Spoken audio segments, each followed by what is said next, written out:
Welcome to another episode of PG Radio. My name is Prakhar Gupta. I hope by now you're familiar with me. I hope by now you're familiar with my mannerisms.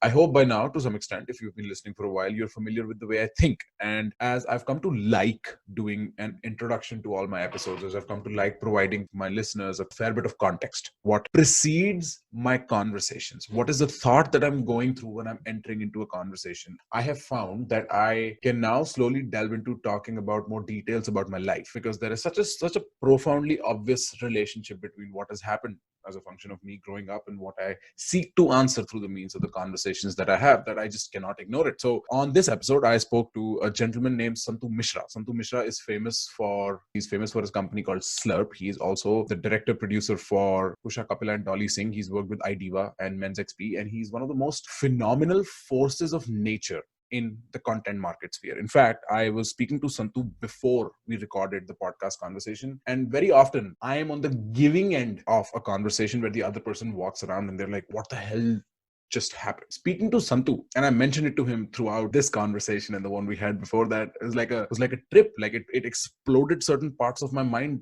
things that I had never thought about. And that allowed me to create space for a set of questions that I've been meaning to get answered for a very long time. So I'll tell you what those questions were. When I was a child, I remember having to write essays, paragraphs, that's what they were called in my English examinations, on issues like how is social media, like the worst thing that could happen to kids. It was always framed like there was a version of science, boon or bane, but when you were supposed to write for social media, you were supposed to tell, or like you were supposed to say how social media is the most obvious distraction in a child's life. And I remember there were speeches to that effect given in school assemblies. There were principals and vice principals and head of departments talking about how social media was a new menace and how Facebook was destroying children's lives and blah, blah, blah, blah, blah, blah.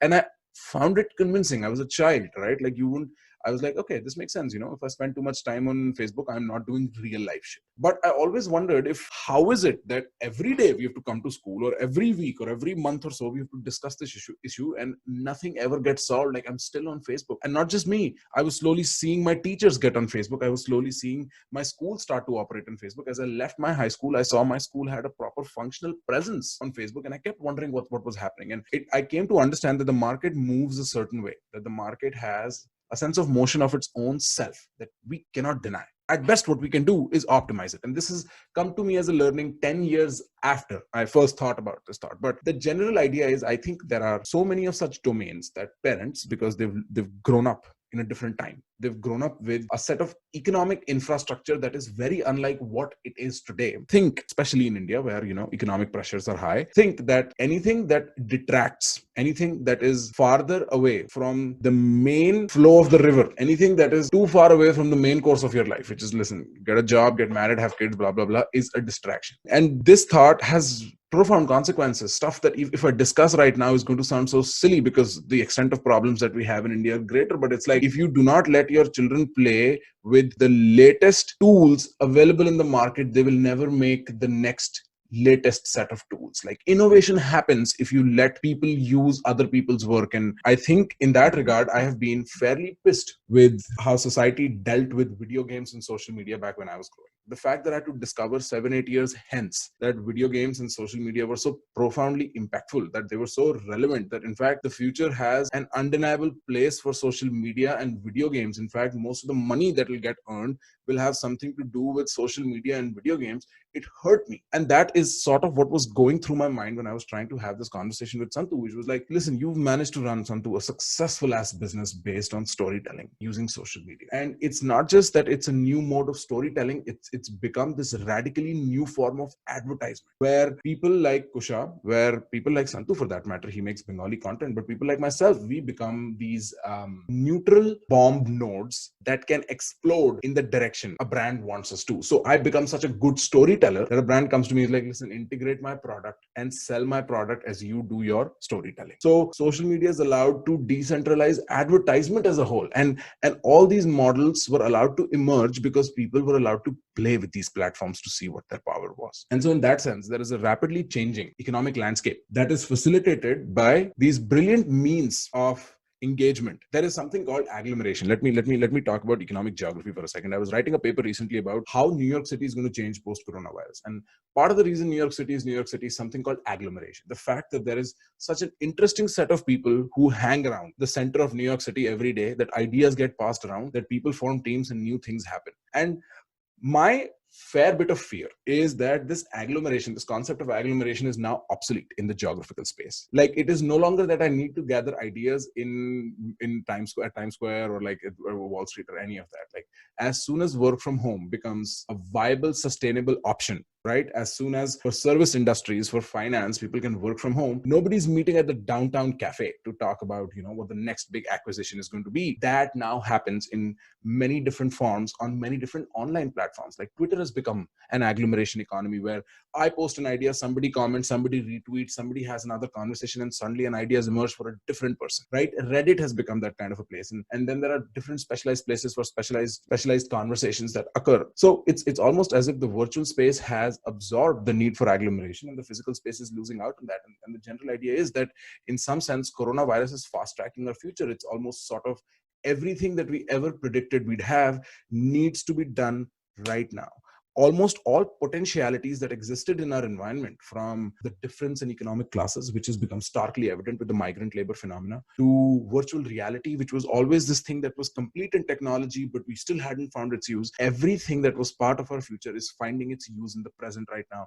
And in that sense, coronavirus is sort of fast tracking our journey into the future. And these were the set of questions. This was the extent of thought. It was like, hey, so Santu, what do I do with storytelling in the future? How do I make sense of that? As you'll find out through the course of the conversation never got to that part. Santu is an extremely charming man. He has his way around jokes, around humor, around conversation. And I had a brilliant time talking. We still did touch upon a few of those subjects. We still went around some of that territory. And I definitely learned a lot from him. Surprisingly, I'd say from all the guests I've ever spoken to, Santu's probably been the most eye-opening. It's probably because things that he was talking about was so different from what I usually talk about too with my journalist friends and all that jazz, right? But I think you'd love it. I think you'd love how charming Santu is and how much fun we had during this conversation. So I'm excited for you guys to watch it. If you followed the podcast for a while, please do not forget to press the subscribe button. I worked really hard. I've been doing this for a year. I've been having the time of my life. I'm not going to deny. But the more the numbers, the better I feel about doing this. The more excited I am to put out more content, the more leverage I have to experiment. And trust me,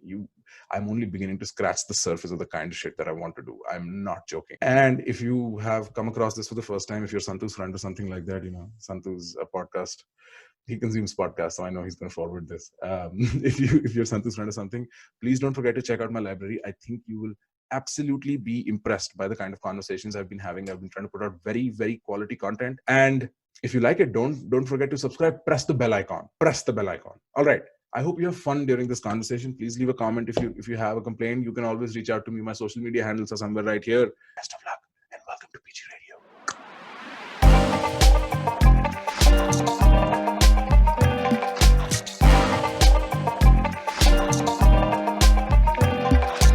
Since we have half an hour to do this. Come on, let's make it work. The last person who said that to me was Anupam Kher, and that episode never aired. So thank you so much, Santu, for doing this. Kher. Yes, come on. No, you know what? Yesterday, there is this thing that I say every time I am in an experience that leaves me baffled. I say this thing which is like, to fir nashe karne ka kya fayda, right? Because the conversation I had yesterday with you was such a trip for me, and I mean it would not have been for everybody else. It's just that I'm in the point of my life where speaking to you was such an experience. I was like, nashe karne ka kya fayda. I was so happy for the rest of the day in my own misery because you gave me so much to think, and so I thought I'd come up with at least a few questions, or if not a few questions, a few directions that would make you think, right? My first direction is, how was your day and what did you do all day? Oh my God, today was exhausting. I have written down what I have done today, actually. Right. So I started, because I'm a fat potato, I started working out yesterday. Uh-huh. And I've been working out alone for the last week. And then I got a trainer on board, which started yesterday. So I noted down what I ate and drank today. Right. So I had coffee with milk. I had a chicken stew with like carrots in it, and I had 3 rotis. Right. And that's it. That's what I'm allowed to eat the entire day. Uh-huh. And in the night after I work out, I'm allowed to eat some like muesli situation. Who the hell is giving you that shit? If you No, do this not is my mind me own. asking. Okay. My own. Do not listen. Let me tell you something. I don't know if I have in my head. I mean, I was dealing with body image issues up until recently. I was I was extremely. never dealing with body issues. No, Let I'm me tell just telling you. you. I'm not trying to relate here. So. No. Let me put it first. I, from my, I've always been chubby, and from 19 till about 28, I was never dealing with body issues up until now. Hmm. Now is when I deal, like, not body issue, but I just like, You would rather get fitter. I would, yeah, because I don't want to have a heart attack. Right. No, and I follow. You know what? I Yeah. think.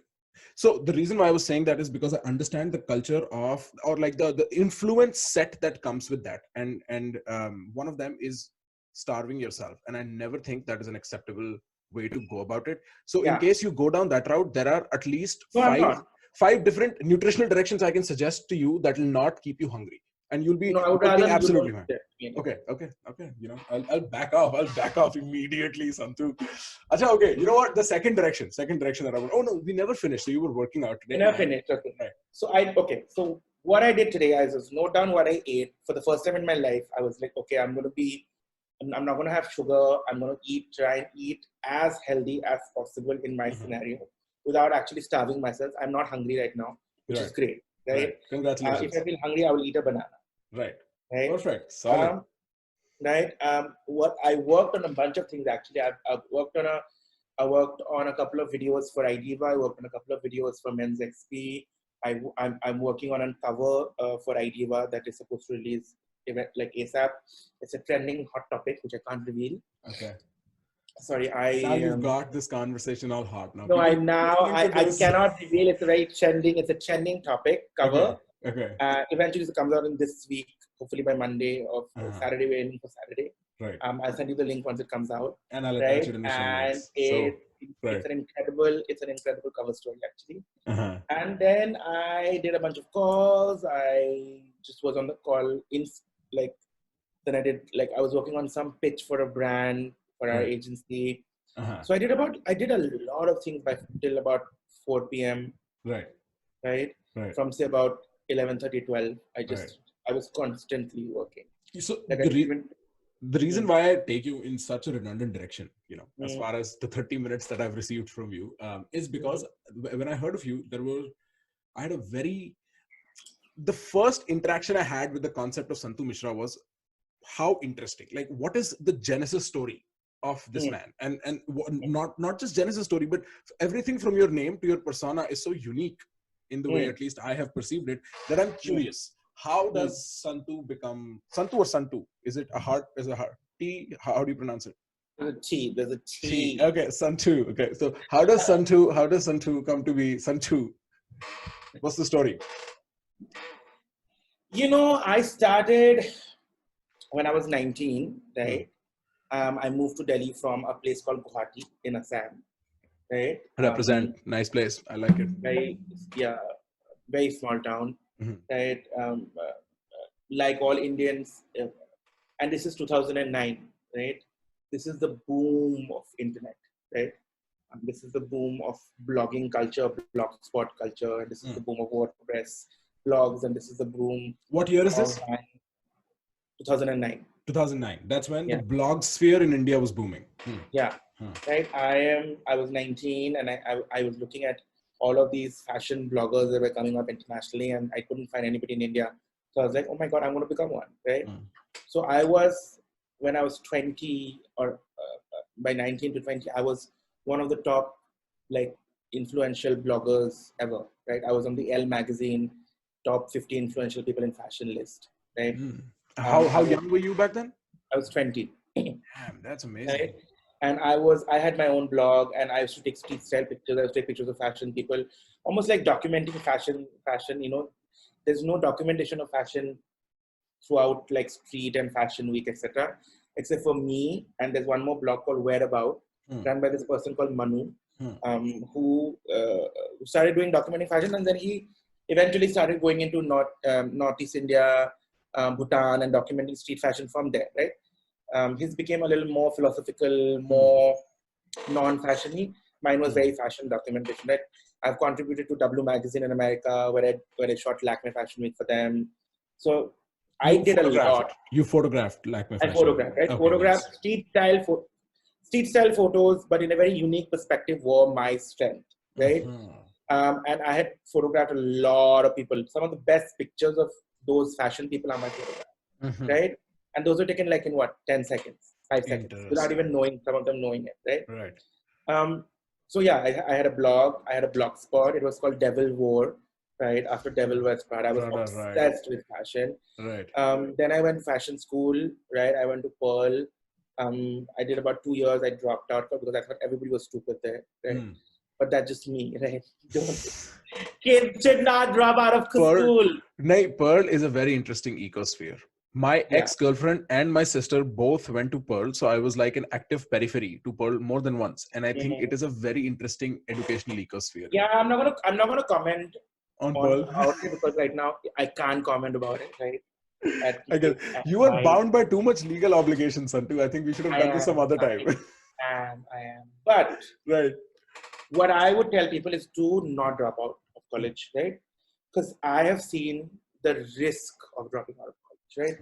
It was so much pressure. I had so much pressure in me that if I cannot make this work, I'm going to be the butt of all jokes, right? I'm going to be the, you dropped out and you didn't do nothing out of your life, right? So it wasn't like hoega ki nahi hoga. It was more the psychological pressure with that comes with the fact that the downside is so strong. Like everybody, the pressure was me myself. Like nobody put pressure on me. My parents never put pressure on me. I was always an incredible student. I was always artistic. I was always good at everything, right? So my parents really never put pressure on me saying, "Acha, you have to do it." I had this pressure on myself that of course I have to do great. I cannot be mediocre. I cannot be average. I cannot be even good. I have to do remarkable in this genre, right? Right. And then I was doing fashion, I moved to Bombay 1 year and I was like, oh my God. And I have achieved a lot. I had achieved a lot within a short span of time, right? I was a good stylist.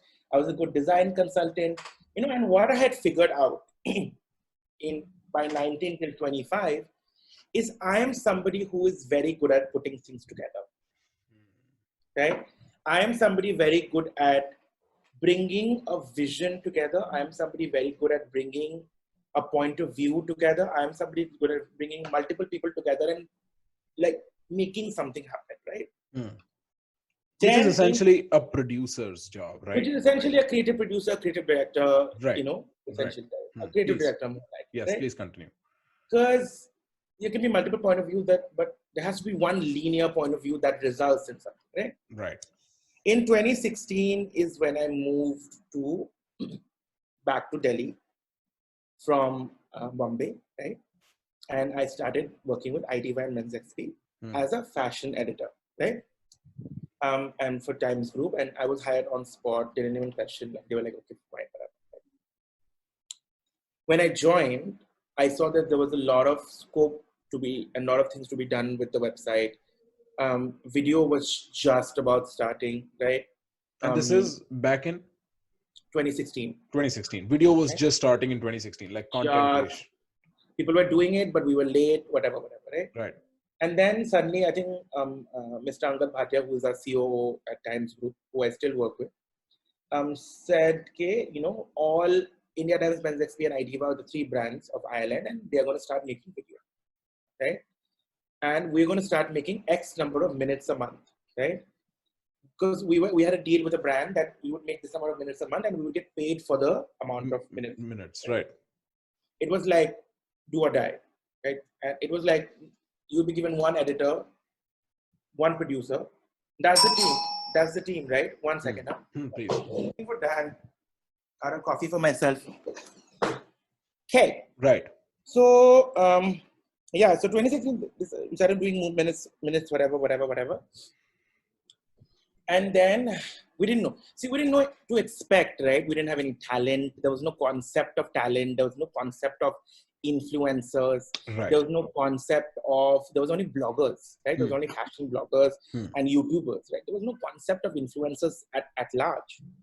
And then we started making those videos, right? Everybody started making like, oh my God, ambitious sketch banana hai, funny cheeze karni hai. You know, people, when you get initial concept, that's what you do, right? Sorry. For me, I was like, I have not seen girls talking to the camera, right? And putting forward a point of view, almost like breaking the glass ceiling, right? It was to me in my head. What is the glass ceiling here? Like that, you know, that girls cannot have opinions, girls cannot be funny. You know, internet has those notions, right? Right. Girls have those notions, right? And I was like, we will do all of that and above, right? Girls will be funny, girls are funny, and we will do comedy, we will put a point of view, we will do aggressive comedy, we will do aggressive ranting. Right. So we spoke about sexual harassment, we spoke about when girls getting groped at concert, we spoke about trans Miss World, we spoke about so we spoke about all of those things, and we spoke about frivolous things. People reacting to Taimur Ali Khan, right? Girls talking about bras, like everything under the table we spoke about. Right. You normalized the idea that women could talk on the internet with an opinion. Women could talk about everything. We spoke about sex. We spoke about horny. I did an episode of Horny Girls. You know, it was a series called Horny Girls Ever, right? I was like, why is no content out there? Why are boys allowed to do these kind of content and girls are not allowed to do stuff? I have a question. When you say that, you know, that there's a notion on the internet that women cannot be friendly. I have, and I fucking hate the fact that I have to mention more than one ex-girlfriends in a podcast, but I had an ex-girlfriend who was a comedian, and she was funny. Like, she was genuinely funny. But my opinion of that nature was that I almost had to buy into a different set of funny rules to find her really funny. And when I was hanging out with her, that would happen. And because you is a misogynist. No. My question to you is, listen to me. No, I loved how funny she was. Like, I'm not denying that, but it was just, my funny is kind of different. But your funny is crass funny. My funny might be crass funny, but you said something about content being bracketed to, like, you know, when we were speaking for the first time. Yeah. So does that have anything to do with my observation? Do you think it is true that, say, woman funny is different than hetero funny? I'm not implying anything. Like, I'm just genuinely. I think funny is funny. You looking at a perspective and finding only hetero funny is problematic. It's problematic. Right? It's not even like accidental. It's problematic. It's problematic, right? Okay. Because you have this preconceived notion that you have to subscribe to a set of rules to find women funny. Right? No. I meant it I meant it in a more artistic, abstract sense, but I communicated it in a more mechanical way. So it seemed like I have to buy into something, but it's just like right now I'm buying into the way you are funny, right? Like, it's just sort of like an interactive buy-in to a conversation. Not I think that funny is funny. Doesn't matter what kind of funny, what kind of not funny, right? Right. But also funny is subjective, right? So we have to accept and agree. Right? If girls don't find a boy funny, and if some boys don't find a girl funny, doesn't mean they are not funny. Doesn't mean that they're maybe not mature enough to understand that comedy, or maybe that's not part of their world, right? Like that. That's not part of their ecosystem. That's not part of their narrative. That's not part of their understanding. Yeah, it's okay. Yeah. Right. Not everybody has to be funny to everybody. I mean, we can live in this world. It's like, you know, that's what my. But my point of view was that I had not seen girls talk. Right. In a way that was sort of like almost like having an authority on something. On the offense, right? Right. Because, and I did not want, and I wanted them to have makeup on, and I wanted them to dress, and I wanted them to look pretty. We had girls of different sizes. We were size inclusive. We were inclusive. We were, you know, like regionally inclusive, right? We were diverse, right? And I don't think till today there has been such a diverse group of girls that was there at iDiva at one point of time, right? And there was Devi Parna, who was Bengali, there was Shibani, who was Punjabi, there was Kusha, there was Dolly, you know, there was Tuti, you know, and it just sort of made a diverse group of girls, right? And them talking about things, right? And it was incredible, it was incredible. And, women started to feel so Represented. empowered by it, right? And they started to feel so like, oh my God, these are real girls, right? And what helped us and what made us who we are was that none of these girls looked like manicured, produced, skinny, talent. There's nothing wrong in it, right? There's nothing wrong in manicured, skinny talent. However, what helped us is that we were diverse, we were real. It was like real girls talking, right? And talking whatever we had no script for about a year, right? We were not scripted, we were improv. All Everybody of would it. improv. All the sketches All were of it. improv.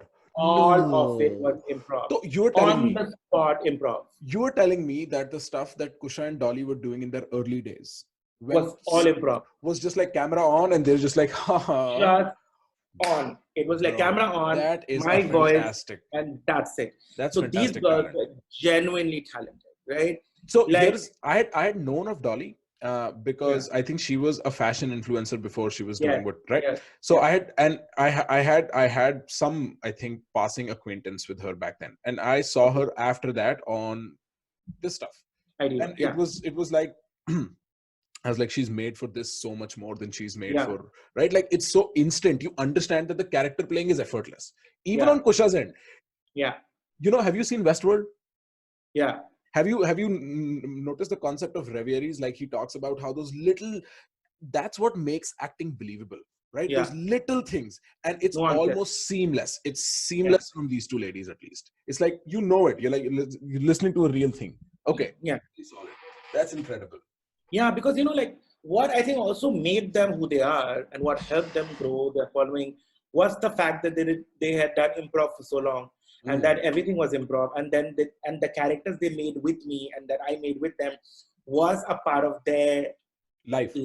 Right. It was a part of themselves, which is what my notion is when I make a character, right? When I come up with a character with somebody, my idea is that it has to be a part of that person's personality. Kusha can do Billy Masi if you tell Kusha switch on, switch off, like that.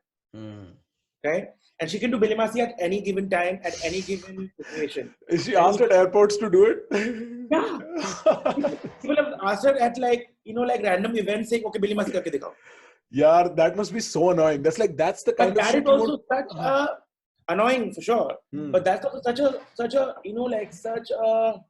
it's like an Indian thing, no? Papa बोलेंगे बेटा poem सुनाओ सबको guest आए हुए हैं, right? घर पे हमने वीडियो किया है इसके बारे में भी. मम्मी बोलते हैं नाच दिखाओ guest आए. There's no topic that I have not covered actually, because I have not seen those videos, right? I had my first viral video was shit Bengalis say or shit Bengalis hate, something like that. Right. Like it had 25,000 shares in like a couple of hours, I remember. First viral video. I was like, fuck, blown away. I was like, never seen Bengali content in that aspect, right? I had never seen regional content get so much like number, right? Before we started doing it, right? Like I remember we made Garam Lakshmi, people were like blown away. It became like a pan-India, like a free catchphrase. Like people would just like randomly at hotels like see us and say Garam Lakshmi, like it was just like incredible, right? Right. That's what made me also realize the power of catchphrase. You know what? Right. Like the iDiva made catchphrases happen for a while, right?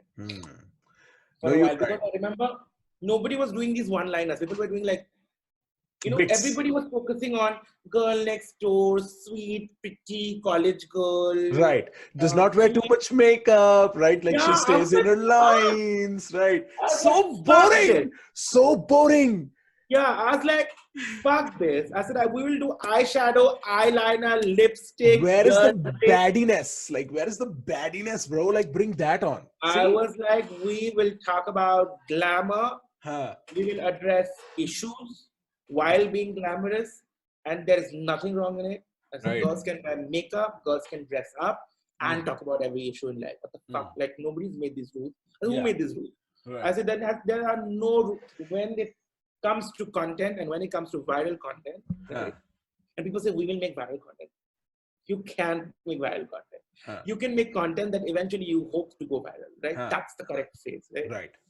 And people are like, we can't do. I said, no. I said, you can do everything. You can be whoever you want to be on the internet, and there will be an audience, right? If there is no audience for now, there eventually will be an audience, and that is the bottom line. Right. Right. Right. It keeps reminding me of the of Westworld. I think one of the episodes opens with the line, "This is the Wild West, and you can be whoever." Like what was also a lot of inspiration for me to do is HBO Girls. The first 2 seasons of Girls was remarkable. It was like a real fucked up millennial Sex and the City. Right? Yeah. It was like Sex and the City, but Sex and the City was so unbelievable. Girls HBO was like realistic, right? Real problems, right? And the first 2 seasons, when it became such a cult classic, that was also my inspiration. I was like, oh my God, a group of girls can do anything. Tell me, were you ever into playing video games or something along those lines as a child? Like something that you were asked not to do explicitly? Not to do. Then, and so here is the general idea. I was recently hanging out with a friend and I was mentioning that I started playing video games very, very recently. And it has informed me so much about the way technology is moving forward. I'm so interested in this, like this prohibition that I had as a child against social media, against video games, turned out to be so counterintuitive in the long run. I wish I was acquainted with these mediums. I wish I was acquainted with these mediums of expression sooner, because then I would have been able to do exactly what you said you did with HBO's Girls. You were consuming this medium and then you realize there is something that can be done with this in my personal life as well, right? Inspiration is borrowed from consumption. And the more innovative your objects of consumption are, the more innovative your objects of production are. The general idea being, let your fucking kids play video games, let your children hang out on social media, because that's where the bloody future of money making is. What do you think about that? I'm not saying PUBG Mobile, okay? I'm not saying PUBG Mobile. But I mean, just... See, the Gen Z is wilding. What is the Gen Z? Am I Gen Z? I'm always confused. I'm 96 born. What's Gen Z? No, you're old enough. 2000s is Gen Z. Oh, 2000s is Gen Z. Okay, solid. Yes. So you're too old to be Gen Z. Okay, I'm not interested in being any. You're like 26. 25. 25. 24, 25. Like, sometimes I'm confused. I'm going to slowly bargain. You're going to settle at 22. तेरे birth certificate में कम कर लो. मेरे पापा ही भूल गए थे कम करना. मेरी मम्मी उसने तेरे पापा भूल गए कम करना. और नाम का spelling भी गलत लिखा है. सही में? How's it spelled? I don't know. It's too late now. See. Right. I think kids should have access to Gen Z. The Gen Z is wilding, I mean, to say the least. They are unhinged. They're absolutely relentless, and they're exceptional at social media, right? It's second nature. It's second nature to them. Also, Gen Z knows how to talk to Gen Z. Like we have to make an effort. 100%, because we don't know how to talk to Gen Z, right. But Gen Z knows how to talk to Gen Z. It's a different language, man. You're right. I mean, they are killing it at that. So I don't really know how to comment on this. On people should not be used video games, just whatever. Right, I see. I feel like the more you restrict people, the more they want to be on something. Right? Absolutely, right. The more you say "mat karo," people are going to be like "ab karna hai," right? And kids and parents are actually not understood the fact that these are money-making platforms. Right. Exactly. Parents haven't also understood the fact that these are money-making industries. Sustainable careers. Yes. Right. Like the general idea being, right now. Still, the general idea is the doctors and engineers are sustainable. Like, bro, we are going through an economic storm. Like, let's be real. If you send your child to Australia right now for 4 years, you're taking such a big financial cost, such a big time cost. Might as well let him learn how to design video games. Like, think about what is more reasonable. But I understand, and that's part of the way I want to communicate. What I do is to allow people to think about how education should be shaped in the future. I think I feel very betrayed with the way some part of me was raised when I was a child by the ecosystem, not just my parents. Religion was one of them. I was very angry about it for a while. Then I made peace with it. But education, I haven't. I think that was particularly lowballing my potential and the potential of a lot of others. But I get that, right? Let me ask you how recording was during coronavirus. Like, are you taking how novel was recording during coronavirus? Because there was this notion I heard that I got hooked to, and that was that coronavirus is the future. It's the catalyst, the fast forwarder of the future. Things that we were expecting to come in a certain future are now urgently needed. And one of them was, you recording, you directing stuff from home. This remote process of artistic expression. How does this work out? Oh my God. The last 62 days have been tough, right? Remote directing, remote scripting, talents becoming absolutely self-sufficient in their production, talents becoming absolutely self-sufficient in their makeup, everything and above and beyond has been very, very tough, right? However, it has taught a lot of people it's made a lot of people humble, right? Humility it has taught, like to me especially, right? To do your bartan and to sit on WhatsApp for 4 hours to shoot girls who are sitting like in some part of the country and direct a video and make sure it goes to the editor and then it edits it. But like we said, we human beings are so skilled at jugaad, like we say, right? Adaptability. Adaptability and also concepts and coming up with newer concepts and coming up with an idea and coming up with execution. I feel like humans are also very good at end-to-end production, right? The entire thing, right? And people who are good at end-to-end production have quickly figured it out how to do it, right? And that has helped people get a lot of numbers in this time. A lot of people have emerged as bigger creators. A lot of people who are much smaller have emerged with big following, right? Almost sort of have become the voice of comedy or fun or whatever, right? But people who have emerged out of this time victorious are the ones who have quickly been able to adapt or were always skilled and always had that in them, right? See, a production team sitting behind you can always make you successful, right? It is when you are stripped back, it is when you are stripped bare, it is when you don't say have a big team. Can you still do it? Can you still make the magic happen? And someone like a Kusha, someone like a Danish said on Instagram, a lot of these other creators have just remarkably, Dolly, have remarkably killed at this point and killed at this time and have just, their sheer hard work is remarkable. I watch these girls, especially Kusha and Dolly, and the amount of work that they do. And a bunch of other girls that I work with on iDiva, Shivani, Prapti, Sukriti, these new girls that I work with. These girls are relentless, and they are like, chalo karte, concept hai, chalo banate. Video hai, aise shoot karna hai, like tripod nahi hai, like, so, the challenges are real, right? Because one doesn't invest in all of this, right? When it's a normal phase in time, right? You don't think about it. You don't think like such heavily about it, right? So you seem filled with emotion. Yeah, I think that's what, I think it's made me really, really like appreciate people and appreciate like talent. And some days I was like, fuck, I can't be like a cheerleader anymore. I can't be like, chalo chalo monkey dance karo, chalo chalo bandar dance karo. Right. Like, so grateful to my boys who work with me at Slurp. They have just constantly worked really, really hard. And people at iDiva and Men's XP, we have worked really, really hard at doing content. And I look around, a lot of other media people have worked very hard, Right. Because nobody expected this. Nobody anticipated this, right? You're going blur, by the way.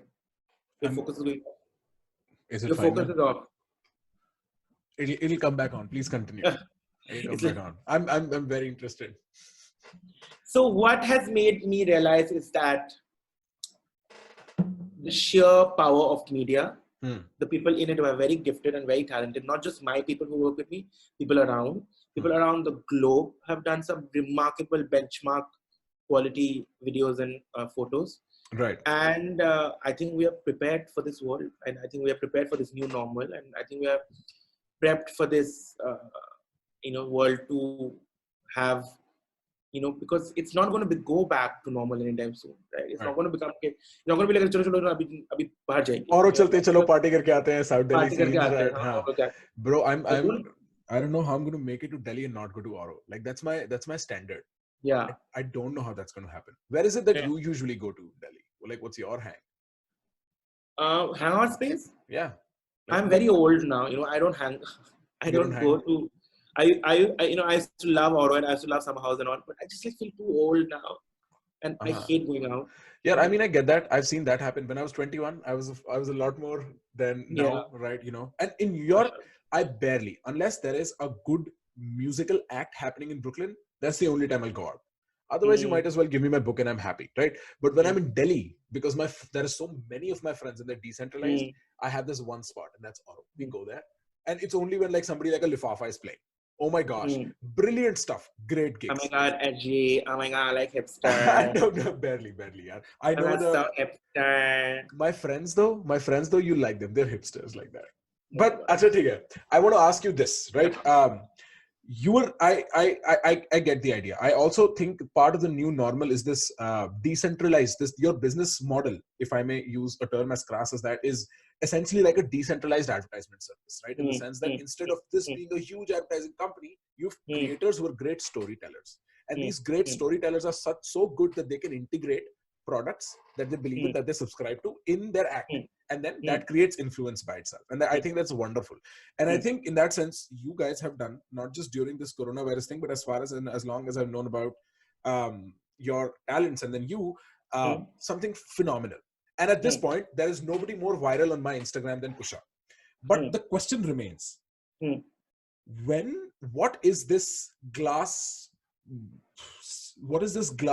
wall between, say, an Alia Bhatt and a Kusha Kapila? Like, at this point, when will this YouTube content creation space translate into the kind of glory that traditional entertainment sources in India get? What is missing there? It's very different. We don't have to. I mean, I'm not saying, like, my general point is, what is the difference between? No, I'll give you a very good example of it. Okay, I'm on 1% battery. All in bad. On I have to your. put a charger. 1 second. Okay. So, do you want to finish answering the question you were answering? What was the question again? The question was, what is this? What is left before this new form of media acquires the same relevance that traditional? Never will. No. So this is going to be a different kind of a fame. It's not going to be the same as a Bollywood fame. It shouldn't also. Bollywood needs us, internet people. Internet people need Bollywood. Prime example, when Riya Kapoor approached me for South Delhi Girls to have an integration with Virati Wedding with Sonam and Kareena and Swara and everybody else from the cast, Shikha and everybody else from the cast, I was like, yes, please. I was like, because that Virati Wedding South Delhi Girl episode has over 12 million views across platforms, organic views. It was humongous. Nobody had ever seen Kareena and Sonam and others do integration like that, right? Before our South Delhi Girls happened. Because they were behaving like South Delhi Girls, right? So we realized, and what iDiva became at that point in time was #1 in production houses calendar of shooting. And then everybody started shooting, all they started shooting with internet people because they wanted to capitalize on the IPs. We want to capitalize on the celebrities. So there should never be a time when creators think that they have become celebrities, or creators think that they have become Alia Bhatt. And Alia Bhatt should never think that she's become a creator. It's as simple as that. Right? They can have a presence on YouTube, they can have a presence on Instagram like they all do. But creators are creators. What creators can do, celebrities can't do. What celebrities can do, creators probably can do, but they will never get that fame and they will never get that kind of appeal or that mass, whatever. Right. So before I let you go, I have one. Before we end this episode of Coffee with Karan. Before we end this episode, what hamper do you want? My question is, I'm very curious. What do you call the art that you do? Like, what is this? It's slightly different. It's not really just acting. It's not really just writing. This is a very novel kind of a thing in itself. Content creation. Everybody on the internet is a content creator. If you call yourself an influencer, I will come and slap you and thrash you. because you are not an influencer. It's like somebody out there going say, I'm God.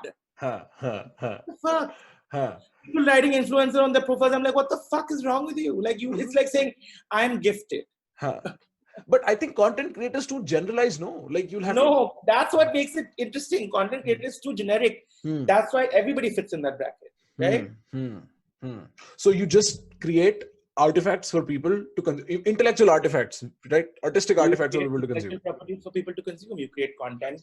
It could be comedy. It could be scientific. It could be a rant. It could be a sketch. It could be and it's basically a part of your personality, or could it be just anything at all? It could be a part of your personality. It could be a personality that you create. It could be a character that you have created. It could be you, just like what you are doing, a podcast that you are doing, and you are speaking to interesting personalities. Everything is content. Right. All of us are creators. As simple as that. Interesting. So I think yeah, that also is a very interesting, when I was talking to you about tools that talking to people. So this looks like it's very interesting that almost everything that I do in the future is a piece of content for me, because I'm a creator, exclusively, explicitly separate 100%. thing. But for everybody else too, like think about everything else that you do as a consumable. And how interesting is the whole notion of think of your life as a Hollywood movie. Will they make a movie about you when you die? Think of your life as a piece of content. You're right. Right. Absolutely. Right. It's a horror show. But tell me what do you think about the horror show? What do you think about vernacular content now that you started experimenting with Bangla content? Humongous potential. है ना? Like I just moved to Hindi recently. मैं तो अभी तक तो humongous potential. We have realized. Moment we switch from iDiva switch to Hindi to English and more Hindi, the numbers were through the roof. तो हिंदी भी vernacular नहीं है यार. Like Hindi still is like Bangla is really vernacular. How does that do? How does like something like in Haryana? Insane Bangla content, my Bengali content of my savage video that I posted on my Instagram, which has 45,000 people in it, has done 37,000 shares. It has done 225 recreation videos on TikTok. That means 225 people in this world have recreated using my sound. I'm like, what the fuck? Right? You're TikTok famous. I'm TikTok famous now. But it was an experiment for me to see if Bangla content, which people consider as vernacular content, can it work, right? The thing is that Hindi content will always be stronger. Bengali content will always be stronger, right? Because it unites that community. It unites the people, right? When you speak in that language, people feel like you're their own, and that's what changes the game. So the consumability also, the consumables is also has to be relatable. So like we are now coming up with a model of doing things, right? You do things that can be consumed, and you do things that can be consumed that are relatable. Yeah. Right. Interesting. You content. You do things that appeal to a certain section of people, right? You do things that people can relate to, like say, why are college comedies or college sketches very popular? Because it's a humongous section of people, right? School comedies are very popular, right? So the thing is that you gotta cater to people that has a large, say, section, right? They will consume, right?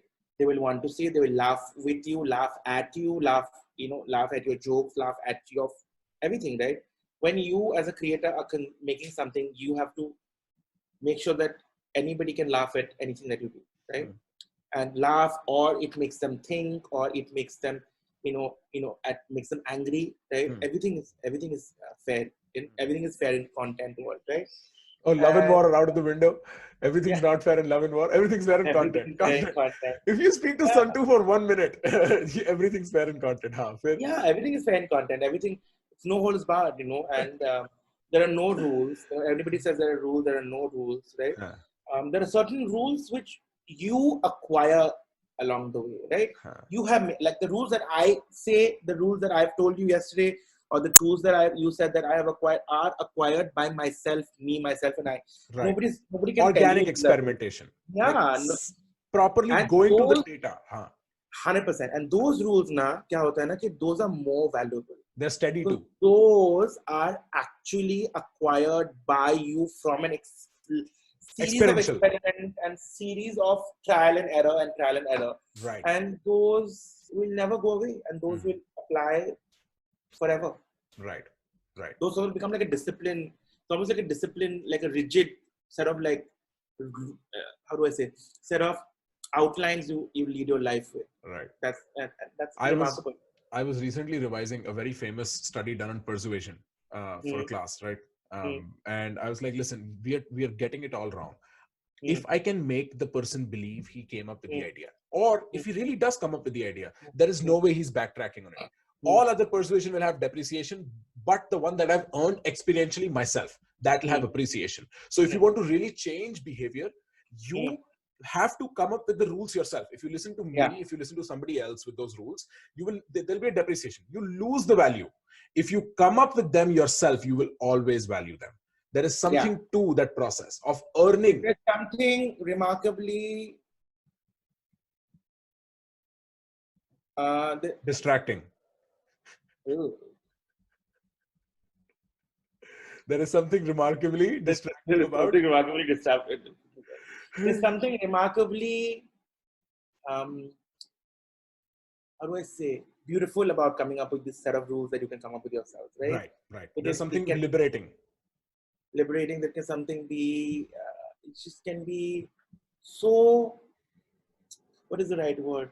So, the gratification is so huge, right? When you come up with those rules yourself, that it's life-changing. For me, it has been. And I feel like it can be for anyone, even if it's one thing, one strength you have acquired, one lesson you have learned, while trial and error and while making things yourself. The beauty is in the process of making things yourself, DIY, do it yourself, and I feel like that idea and that aspect and that approach is just.